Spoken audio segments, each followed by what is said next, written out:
We stood on the sidewalk in front of the house. It was a brick two-story duplex, although it was hard to tell that it was a duplex because the doors were boarded up. The roof was caving in. The windows had long gone missing.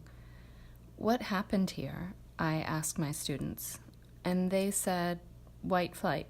We were standing in a black neighborhood on the north side of St. Louis, and that was the answer that came to mind. But what I wanted to know, and what I asked them to think about, was what causes a house to lose so much value that it actually is worthless, that you would just walk away from it and let it fall apart? And that was a harder question to answer. To give some context, I have a map in this presentation here where you can see that we were standing at 5117 Wells Avenue, which is on the north side inside the city boundary of St. Louis and north of the Del Mar Divide. So I knew a little bit about what had happened in this house. I knew that my grandfather, who's pictured here, had been raised in this house, and I knew that it was owned by his father, and that's my great-grandfather in the foreground, who I never met. And this is the only picture that I have taken inside this house, which is why I'm using it. And the two children in the photo are my oldest uncles, John and Dave.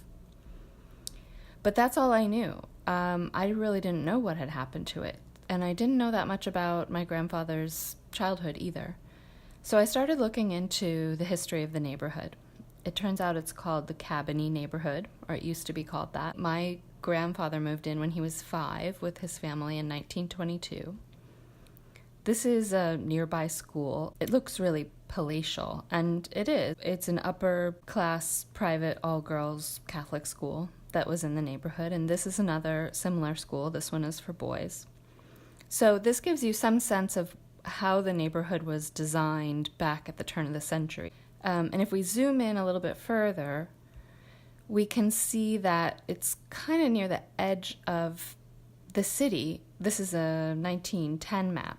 And so it was thought to be kind of more pastoral, removed from the grit and grime of the urban core, healthful, restorative. So it was that kind of place for a time.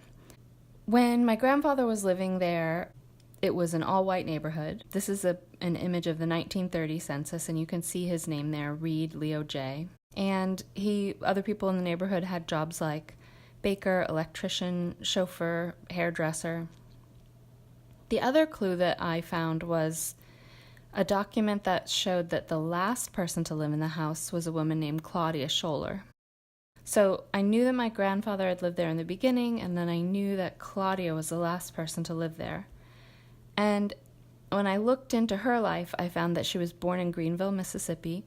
She moved to St. Louis with her family in 1922 when she was 2 years old, and she didn't move into that house on Wells Avenue until she was 46.